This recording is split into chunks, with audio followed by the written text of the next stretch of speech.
Here's how to know how many clicks you need to get a conversion inside of Google Ads. It's actually very easy. So inside of your account, you might see on my screen that I've got a clicks per conversion column. And it's telling me I've got one conversion and it took me 57 clicks to get that over this time horizon, right? So this one here is a bit more efficient. It's 25 clicks per conversion. So I can measure the overall campaign health over a period of time, which is actually pretty cool. And I can see how much it actually cost me per conversion.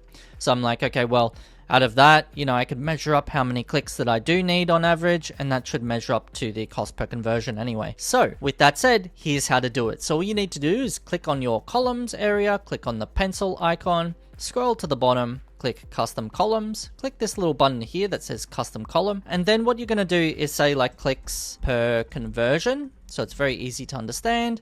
You can paste in the description I have below in the video. And then to build this formula, all you need to do is type in clicks and then click that one. And then just divide or /, click that one.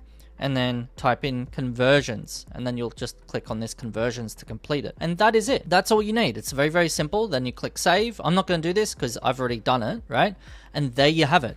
So as I already said, this basically helps you measure all of your campaigns and measure benchmarks against each one and lets you reallocate budget where you need, or maybe make some changes to improve this, and then measure the, the comparison of the dates so you can see if you're improving on this metric over time. That's it. So if you got any questions, let me know. More than happy to answer them, and I'll see you in the next video. Thanks.